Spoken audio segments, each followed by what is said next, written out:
అందరికీ నమస్కారం. ముందు చాలా సంతోషం ఏంటంటే నేను థ్యాంక్స్ చెప్పాల్సింది ప్రేక్షకులకి.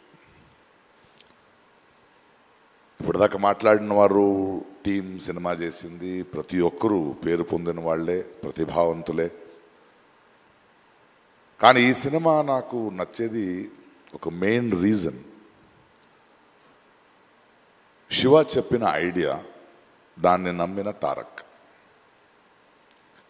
అంటే రెగ్యులర్ సినిమాలు చేయొచ్చు. ఒక సినిమా ఇన్ని సంవత్సరాల అనుభవంలో చెప్తాను, ఒక సినిమా చేస్తున్నప్పుడు మనకు ఒక చిన్న భయం ఉంటుంది. ఏదో ఒక బార్డర్ని క్రాస్ చేస్తున్నాం, కొత్తది ఏదో ట్రై చేస్తున్నాం, ఇది వర్క్ అవుద్దా లేదా. కానీ ఒక ఆత్మవిశ్వాసం ఉంటుంది కదా, that I have to be different అనేది. మధ్యలో ఒకరోజు ఒక లైన్ చెప్పాను ఆయనకి, అంటే ఒక ట్రెండ్ జరుగుతుంటుంది, అలాంటి సినిమాలు చేస్తూ వ్యాపారం చేసుకోవడం వేరు. కానీ వింతగా డిఫరెంట్గా ఆలోచించి తన నుంచి ఒక ఐడెంటిటీని తీసుకోవడం వేరు.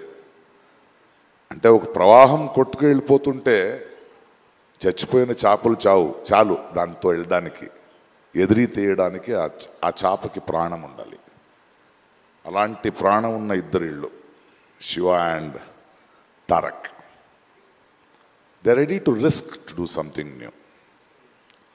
నాకు తారక్ ఎంత ప్రేమ అంటే నిజంగా ఈరోజు ఎప్పుడు చెప్పలేదు. ఆయన నేను ఆస్కర్ ఫంక్షన్లో నా ఇంట్లో కూర్చుని ఒక చిన్న వీడియో చూస్తుంటే ఆ great actors and world cinema people మధ్యలో తను మాట్లాడుతుంటే ఎంత గర్వించాను.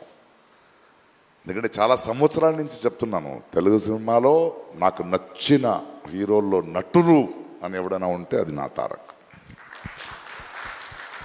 అది నాకు తెలుసు. అండ్ ఆ ఎనర్జీని ఇలాంటి ఒక సినిమాని ప్రొడ్యూస్ చేస్తూ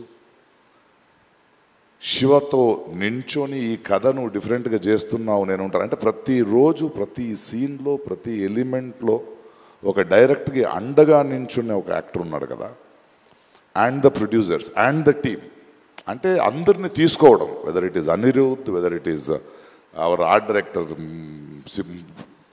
are my cameraman or anybody, they are all on the sets. And ప్రతి ఒక్కరికి మనకు కూడా వీళ్ళు ఒక షాట్ చేస్తున్నప్పుడు, ఒక ఇది పెడుతున్నప్పుడు కొత్తగా ఏదో చేస్తున్నాం, చాలా పెద్ద రిస్క్ తీసుకుంటున్నాం, బట్ వెనకాడకుండా ధైర్యంగా వెళ్ళాలి, కొడితే అలా కొట్టాలని.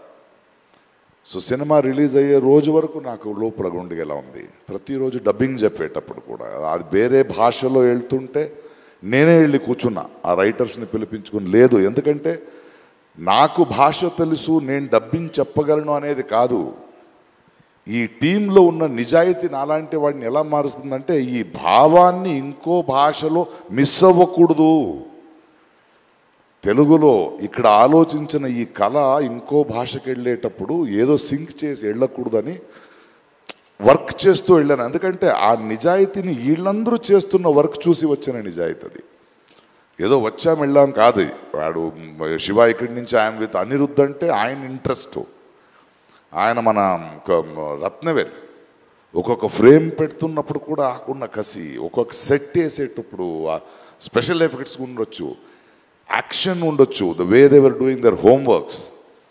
ఇది ఊరికే చేసింది కాదు, ఊరికే ఒక సినిమా వచ్చే ముందు 3 hours చూసి బాగుంది బాగాలేదనేది కాదు. బట్ ఐ థింక్ ఈ కథ, ఈ కొత్త ప్రపంచం, ఒక కొత్త థాట్ని, దాని వెనకున్న ఒక ప్రామాణికతని, ఆ హానెస్టీ ఎక్కడో ప్రేక్షకులకు వెళ్ళింది అనుకుంటా. అందుకే రోజు రోజున పెరుగుతోంది, రోజు రోజున ఆదరిస్తున్నారు. And the success of this film is NTR అభిమానులు కానీ, సినిమా చూసే అభిమానులు కానీ, వాళ్ళు తారక్ మీద, శివ మీద, ఇలాంటి టీం మీద నమ్మకాన్ని వీళ్ళు పోగొట్టుకోలేదు. అందువలనే అదొక సంబంధం, ఒక బంధం ఎప్పుడు అలాగే ఉంటుంది. అది it is un unseen, intangible, great relationship. And I'm so happy to be with this team. And thank you the producers for not even letting one stone turn. Stood like rocks and to every technician who put his heart and soul and believed in this film. ఆ నమ్మకం ఇవాళ గెలిచింది. Thank you for pushing the boundaries and creating a new world, waiting for part 2. Thank you.